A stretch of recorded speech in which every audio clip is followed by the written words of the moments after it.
Hey everyone, thanks for coming back to this second part of our Intro to Python video. In particular, this is not an intro to general Python. This is an intro to Python for analytics and machine learning. In the first video, we covered kind of basic data types. We moved from those basic data types like integers, floats, booleans, and strings into lists. We saw how to subset lists. In particular, we highlighted that in Python, indexing starts from 0 rather than starting from 1, which takes some getting used to, and also that Python indexing is right endpoint exclusive. So that means if I ask for the items in slot 1 through 3 using 1:3, I'm actually just going to get the items in slot 1 and slot 2. Python will stop before getting to slot 3.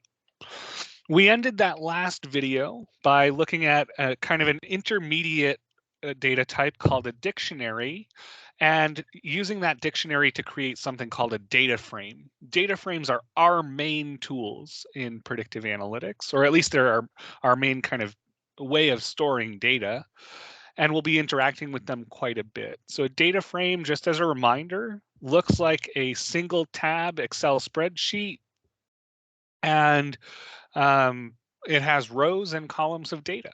And what we'll be doing is not building up to data frames. For the most part, we're going to read data frames in and then into a Jupyter notebook or a Python environment and start interacting with them.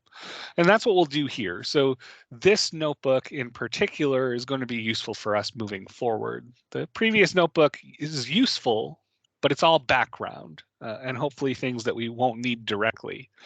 The first thing I'm going to do in this video is import pandas as PD. If you're following along with this notebook, this line is not actually necessary because we imported pandas a little bit earlier in the notebook. So you don't have to import pandas multiple times. Once it's imported to a session, it's there. You can access it.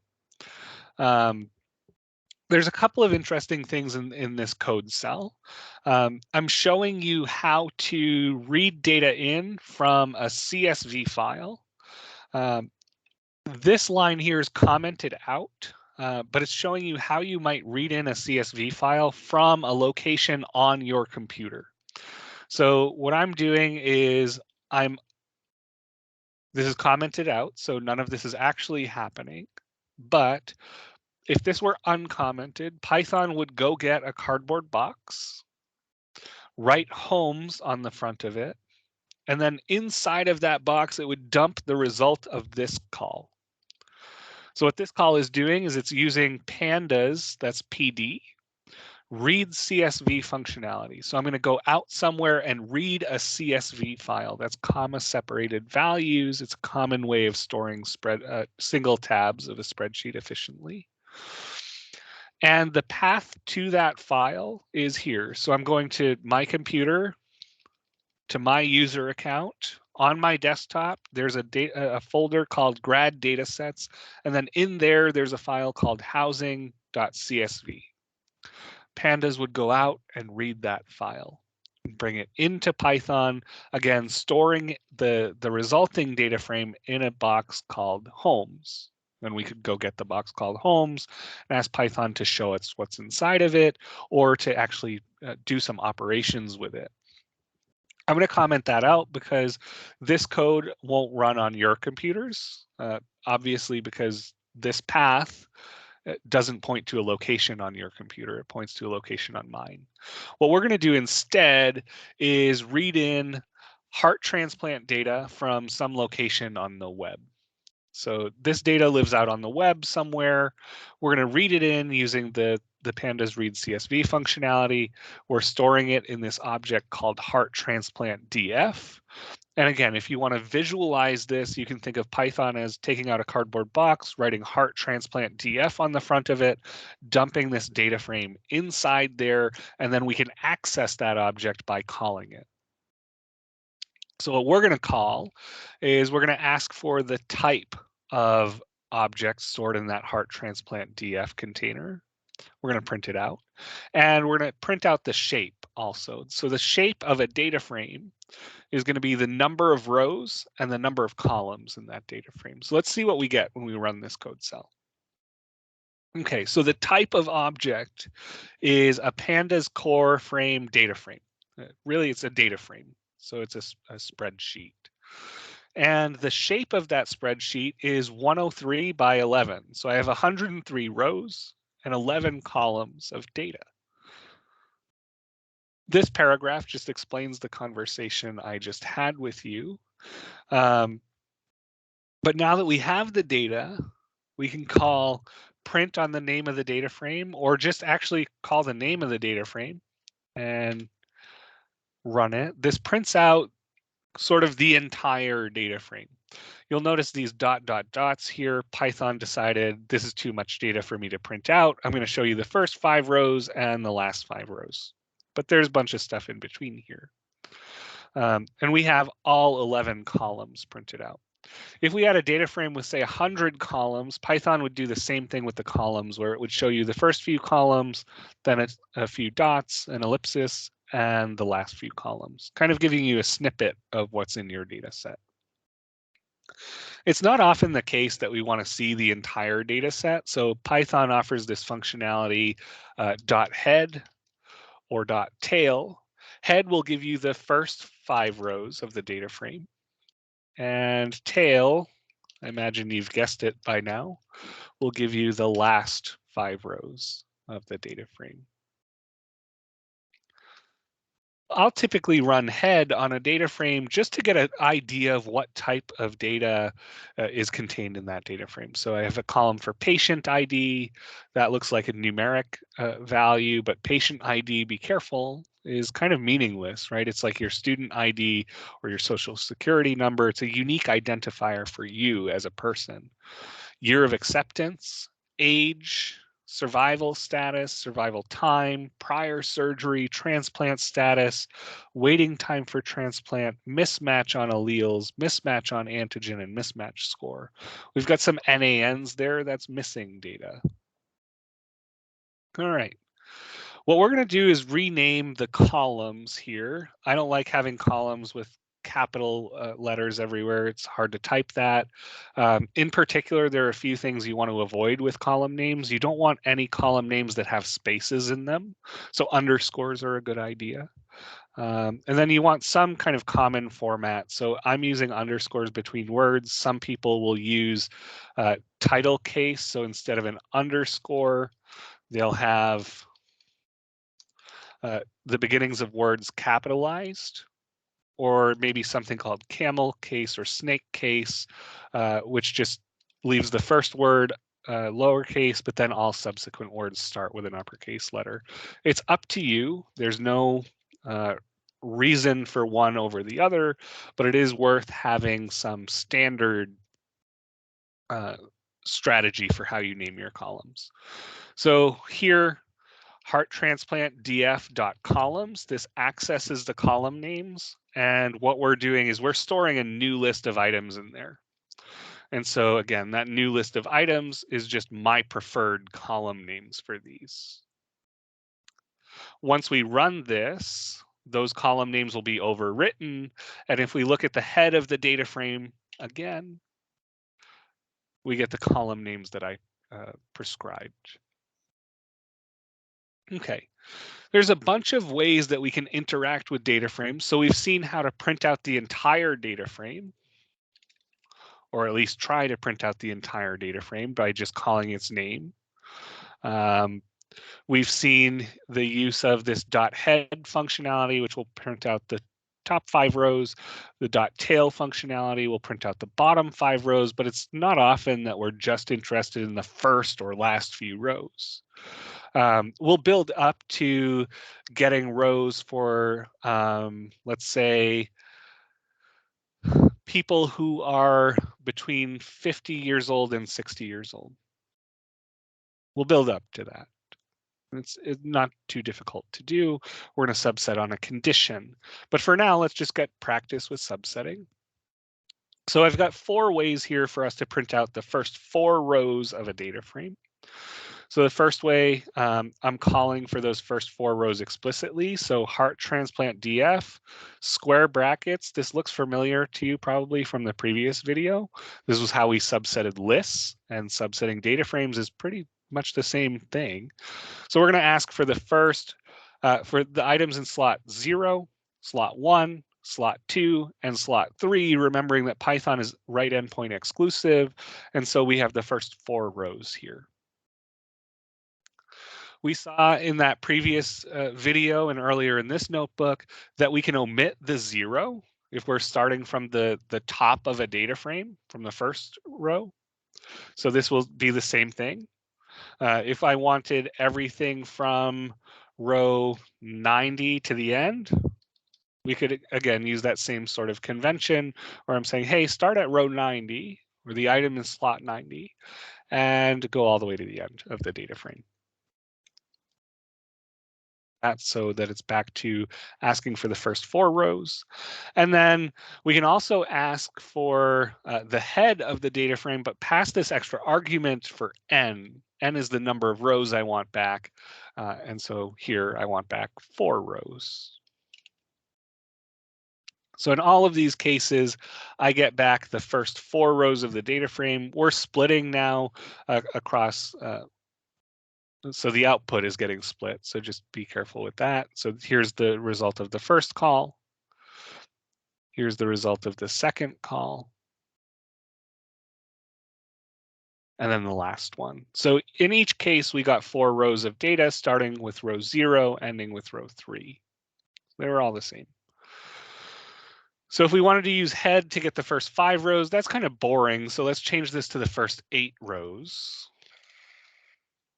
How do we do that? Well, we can use head with n equals 8. So now we get the rows index 0 through 7, remembering that Python starts indexing from 0. This is 8 rows. We can use tail to get the last 5 rows. If instead we wanted the last, say, 11 rows, we could do that as well. There we go. Okay. So let's use this block to print rows 10 through and including 23. Okay. And then we'll ask a follow-up question. How does this change if you want to print the rows corresponding to indices 10 through and including 23? So let's think about row 10 here as truly the 10th row of the data frame. So starting with index 0, that would be row 1 is what we want to think about that as. So here, heart, transplant, DF, row 10 is actually an index 9. And if we want to go through and including row 23, well, if we put a 23 here, Python is going to stop before 23, which is actually what we want, right? Index 9 gives us row 10. Index 22 would give us row 23. And so there we are. This is row 10 through row 23. If we wanted the rows corresponding to indices 10 through and including 23, now we'll have to swap index 10, and then we're going to stop before index 24, which would mean we're stopping at index 23. So just a way to highlight that there's kind of a difference between the row number and the index number. It's worth pointing out. We're not typically going to subset by row number or index number, though. We're going to subset by condition, which will be good for us because we don't really have to keep track of the difference between row number and index. Here, we've already done this, but for completeness, let's just edit our call to the .head method so that it prints the first 8 rows instead of the first 5. Heart transplant df.head. Again, the argument there is n. We set it to the number of rows we want back. We want 8 rows back. There we are. Okay. All right. So in addition to subsetting data frames by rows or by observations, we can subset them by columns, by variables. Before we do this one, I'm going to open up a new code cell and say, if we wanted just a single column, we can ask for that single column using the same subsetting as we have before. We can call it by name. We get the name variable. You'll notice that this doesn't print out like the data set did. And actually, the object type is a little bit different now. If we printed out the type on the data frame, and then we also printed out the type on just the column, we'll see that we've gone from data frame to a series. One of the most frustrating things about data analytics with Python or any coding language, or even a frustrating thing about programming, is that you have to keep track of your data types, because sometimes functionality works on a data type like a data frame, but doesn't work on something like a series.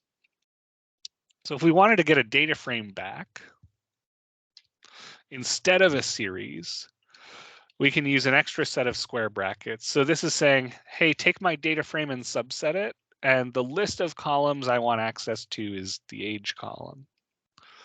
And so now both of these are data frames. If we get rid of those things, I'm just going to copy and paste.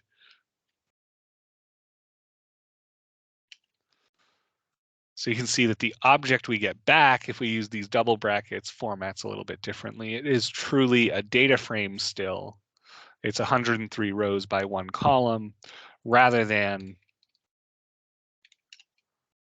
a series. All right. So just again, pointing out that there are different ways to do things, and sometimes those different ways lead you to different data structures or object structures. If we want more columns than just one, we're going to have to use the double bracketing. So what this says is start with the heart transplant data frame. I'm going to subset that, is what the square brackets always mean. And the subset of columns I want are the age column, survived column, and prior column. So I'm passing a list of columns here. Great. And so we get a data frame that contains all of the rows and only those 3 columns that we asked for. Okay.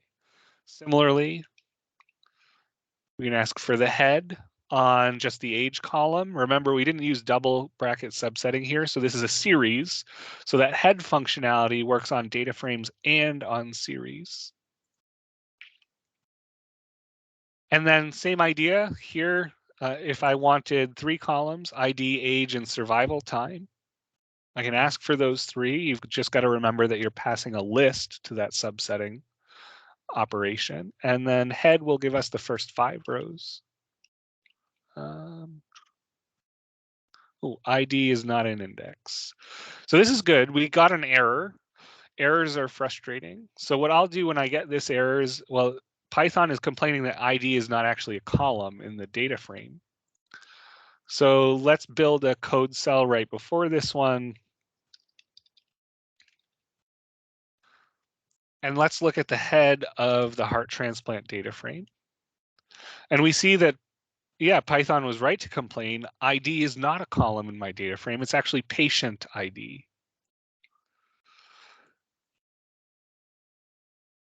So you won't be the only ones experiencing errors in our course. I'm going to experience them too. We'll get better at troubleshooting errors as we go along. So it's easy to get frustrated immediately when you see an error. But take a step back, deep breath. Let's try to uncover why that error is showing up and where it's coming from. So here we got an error saying that the column name wasn't recognized. The strategy was, well, let's just print out the data frame and see what the right name of the column was. Perfect. All right. So we've seen subsetting rows and subsetting columns, but we've not done them together. So let's take a look at subsetting rows and columns together. We're going to need special functionality to do that though. So pandas has a couple of operators or functionality, whatever you want to call this. There's this .loc method and the .iloc method. So .iloc stands for index location. We can pass that indices, numbers. And .loc allows you to subset by name or by condition. So most often we're going to use .loc. It seems more convenient to me.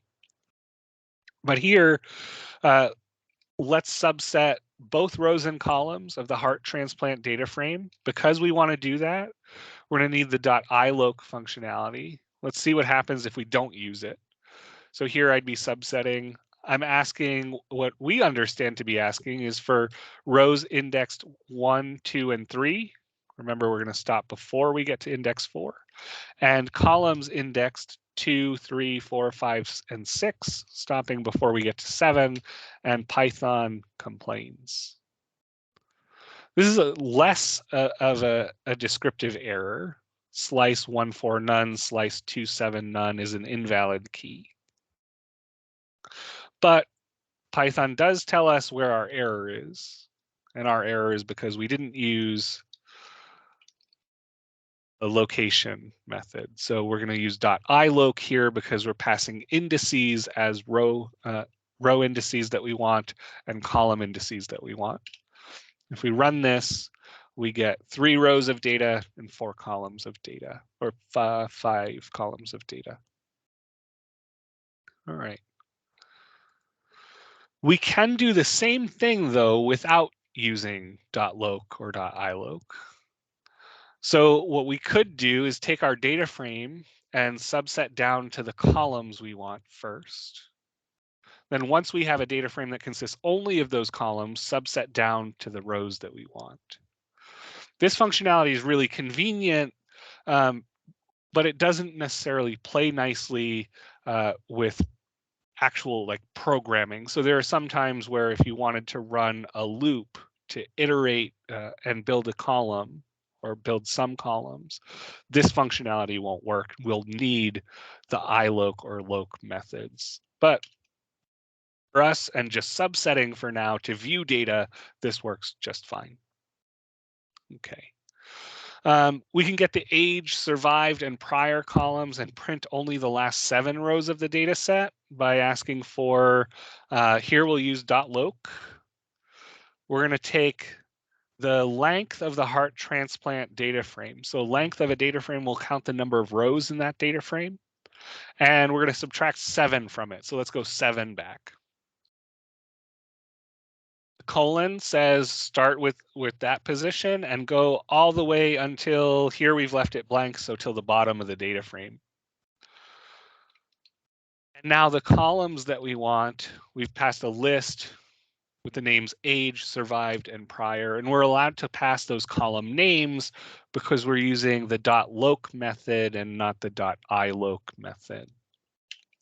So here, the last 7 rows of the data frame only with only the columns age, survived, and prior. Okay, again, we have an alternative to that. So first, pick out the age, survived, and prior columns, and then ask for the final few rows. So tail with n equals 7 will give us the bottom 7 rows. Same result either way. All right. So here's where things get really interesting. And it's that we can subset data frames based off of conditions. So if I only wanted the rows of my heart transplant data frame where somebody has had, or where the corresponding patient has had a prior heart transplant, we can do that this way. So I'm asking for only those rows corresponding to locations where the entry of the prior column of the heart transplant data frame contains a yes. We might get an error here. We get no data back. So this is concerning because I don't think it's the case that none of my patients have had a heart transplant. And in particular, we can take a look at that prior column to discover the error that we've made. And so we see that the prior column doesn't contain things like yes or no. It contains zeros and ones. So like we saw in the first part of this notebook, it's common to encode trues and falses or yeses and nos as ones and zeros. So here, a prior heart transplant is going to be indicated by a 1. And that's much better. So now we have all of the cases in which the patient has had a prior transplant. Great. So we have a lot of different tests we can run. So all of these tests are going to be evaluated using a Boolean result. So they're going to evaluate to true or false. So we have the ability to test equality, which is what we used here. We asked, is the value in the heart in the prior column equal to 1? It's important to notice that we're using a double equal sign here. Double equal sign tests for equality, whereas we've seen the equal sign used prior to make an assignment. Let's assign the value 1 to the prior column. We don't want to do that. We want to ask the question, are these two equal? Excuse me. We can also test whether value A is greater than a value B, or less than a value B, or greater than or equal to that value B, or less than or equal to the value B. These behave the way you would expect, and we'll see these in action later on. We can ask for whether an item is in a list, or whether an item is in, again, a list, but we explicitly define that list kind of in line as we need it. So here the list would be defined beforehand. Here, we're just defining the objects that we're interested in. All right, so having now these tools in our belt, let's use the code below to subset the heart transplant data frame so that we find information on all recipients over 50 years old. So now that's actually quite a bit like the subsetting we just did here. And I'm going to model some behavior that I hope you'll use throughout our course. I know that I've subsetted the rows in a data frame before. So let me go back to where I did that. I'm going to copy that code and I'm going to paste it. But now I'm not interested in whether the patient has had a prior transplant before. I'm interested in their age. So this will now subset the heart transplant data frame by looking at the age column. And I don't want to test whether the age is 1. I want to know whether the age is more than 50. So this will be all patients more than 50 years old. And so if we look at the age column, these are all patients over 50. Great. We want to obtain now the age, the survival time, the prior and weight columns on all recipients who are still alive. Before we do this, it might be useful to just look at the heart transplant data frame to make sure that we know what our columns are called. Heart. So I get an error again. Python nicely kind of underlines this in red, kind of like if you misspelled something in Word. And the error I'm getting is that hard transplant or herd transplant DF is not defined. So simple spelling error here. Heart transplant. Okay, so what we want is age, survival time, prior, and weight. Heart transplant DF. I'm going to use the .loc method and see if we can get this to work. The rows always come first, so I'm going to leave those blank for now. Rows and columns are separated by a comma, and I'm going to pass the list of columns I'm interested in. So age, serve time, prior, and weight.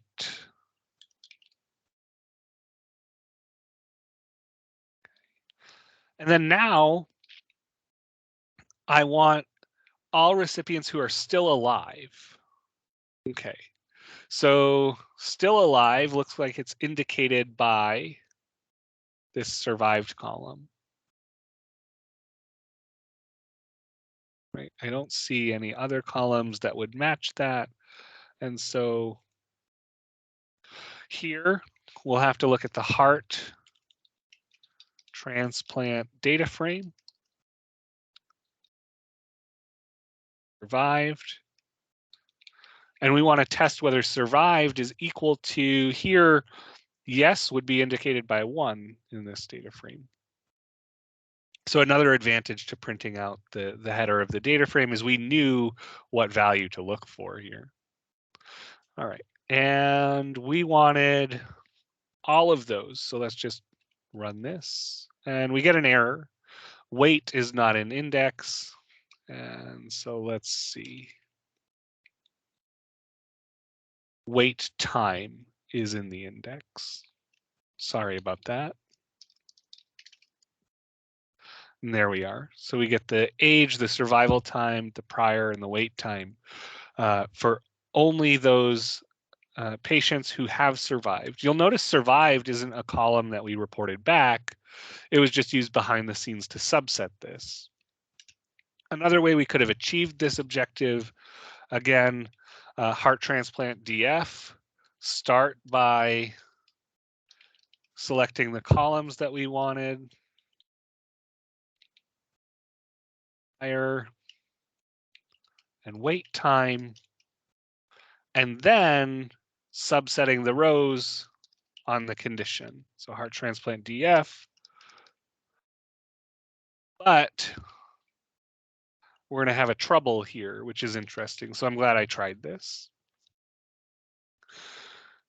So I'm going to have a problem when I run this code because I'm going to now try. Oh, actually, I don't think I'll have a problem. Good. So the problem I thought I might have is because I was now referencing the survived column, which was no longer in my data frame. I thought, well, maybe Python will complain about that, but it doesn't because it's going back and looking at that column in the original data frame. So I haven't gotten rid of any columns actually. So this worked just fine. All right. So let's obtain information on all recipients who are dead or who are at least 57 years old. So again, we might want to look at the header of the data frame so we know what columns we're actually interested in. So we're interested in survived and we're interested in the age. So heart transplant DF. We're now interested in a couple of conditions. Heart transplant DF survived is 0. Oops. So we need the survived column. We want to test whether the values in that column are equal to 0. We're going to wrap that up in parentheses because we want that condition to evaluate. Then or, so we can use the vertical bar to mean or here. Now we want or patients who are at least 57 years old. So heart transplant DF, age greater than or equal to 57 we're interested in. And again, we'll wrap that up in parentheses to make sure that that evaluates before the or condition is evaluated. And so there we go. So every person in this data set is either dead, so they didn't survive, or they're at least 59 years old. And there will be some people in here who satisfy both conditions. So here's Let's see if we can find one.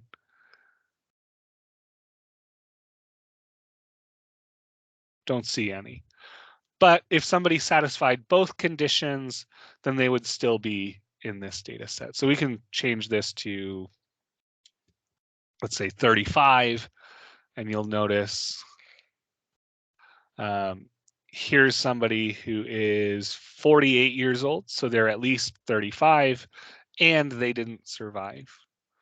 But since at least one of the conditions we asked for is satisfied, they're still present in our data set. All right. Okay, so I think you have the idea here. I'll leave the last one to you. So all recipients who are under 55 years old and who had a prior heart transplant. So the symbol for an and operator is the ampersand. So you'd want to use that instead of the or, and then update those two test conditions. Let's take a look at, we're almost at the end of this notebook here. We have a discussion about missing data. So between these two videos, you've had a crash course, you've learned a bunch, but we haven't learned everything, and we're going to continue learning about Python and how we can use it for data analytics throughout our course. Some more useful functionality, though, before we close this video out is how to identify where we have missing values. So Python has this method, or pandas has this method called .isNA for data frames. This will identify missing values for us. So let's, instead of doing this whole chain at once, see what results we get when we run .isNA on our data frame. This doesn't look very useful. We get a bunch of falses and trues. A true here indicates that, hey, the wait time is missing for this first row, or this 0 index row. What's better than just getting a bunch of trues and falses is to exploit the idea that a true is represented by a 1 in the back end and a 0 is represented by a false. So if we sum all these up, we actually get a number of missing values for each of our columns. So there are 34 instances where the wait time was missing, 60 instances where the mismatch score was missing, no instances where the survived variable was missing. So that's helpful. Missing data is going to be something that we have to grapple with throughout our course because machine learning models won't play with them. So we'll need to either get rid of missing data, we'll need to, or we'll need to somehow decide how to fill it in, make a best guess at what the missing data should be. There are drawbacks to both. We'll have to weigh those. Okay. So some things to consider with missing data. Why is the data actually missing? There could be a hidden variable there that actually tells you something about the cases. So yeah, the second bullet, does the missing data tell us something? Does the missing data corrupt the variable, or possibly even the whole data set? So if I have enough entries in a column that are missing, it's going to make that column useless. We can't use it. If that column is really important to the data set or the question at hand, then maybe I can't even use the data set that I'm working with to answer the question I'm interested in. And how should we treat missing data? So again, we could leave it as missing, but machine learning models are not going to like that. They'll break, they'll force us to make a choice. We could remove the rows containing missing data. We could remove the whole column if it contains enough missing data, or we could try to fill it in somehow. We'll address these ideas later. Okay. All right, so we know basics of how to work with data frames in Python. There's a couple of other interesting functions that I want to just point you in the direction of. So with our heart transplant data frame, I'm just going to open up a code cell and show you what the outputs of each of these functions looks like. So .info, heart transplant df.info will give us information on each of the columns. There's a bunch of good stuff here. So we can see that we have 103 columns total. 103 rows total, 11 columns total. The 103 is actually really nice to recognize, because now if we look at this non-null count for patient ID through transplant, there's no missing data in any of those columns, because the number of non-null values, non-missing values, matches the number of rows in the data frame. And here we can see that we have lower non-null counts, indicating that there are missing values present. We can also see the data type for each of our columns. So the first several columns, the first 7 of them are integers, and the final 4 are floats. If we asked for describe is going to compute summary statistics, but only for numerical columns. Since every column here in this data set is numerical, we'll get a summary for all of them. So we get a count of non-null values, we get the mean, we get standard deviation, we get the minimum, the 25th percentile, 50th percentile, that's the median, the 75th percentile, and the maximum value.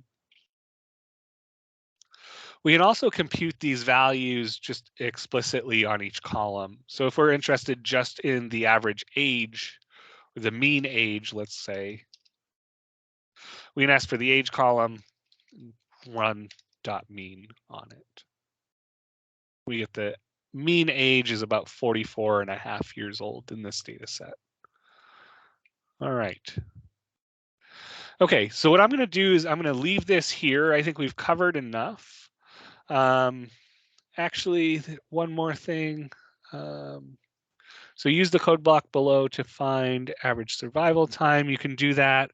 Average survival time restricted to recipients who have died. You can do that.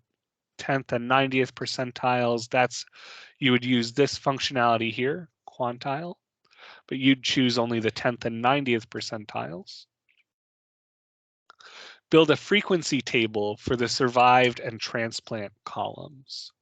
Okay, so this one is worth taking a look at. So we can do, for these columns individually, heart, transplant, DF, survived. And a frequency table we can get by using value underscore counts, which I think I listed up here. I did. And this will return a count for each of the unique values under that column. So I have a 75 rows in which the patient survived and 28 rows in which they didn't. You can do the same thing. So edit this call for the transplant, the prior transplant column. And the last thing we'll look at is executing this pd.crosstab. I'm just going to copy and paste it. What the output is. All right, so pd.crosstab now allows us to look at combinations. So I have down this column, whether the patient survived or not, and across here, whether the patient had a transplant or not. And so in 0 and 0, we have the patients who did not survive and did not have a transplant. In 0 and 1, we have the patients who did survive and did not have a transplant. So this gives us kind of a two-way table. All right, so again, that's plenty for this notebook. Hopefully this gives you an idea of how to subset data frames by looking at just particular rows or particular columns, or using different methodology like .loc, .iloc, or even chaining subsetting together to subset both rows and columns simultaneously. Again, what we're going to be most interested in working with is these data frames. So this is a notebook and a video that you might want to come back to kind of often. In particular, make sure that you're comfortable with subsetting rows of a data set by a condition. So making sure that you're able to take that heart transplant data frame and only extract rows corresponding to transplant candidates or patients in that data frame who are over 60 years old, say. All right, that's it for now. Thanks for tuning in. I hope you found this helpful, and I'll see you guys next time. Thanks.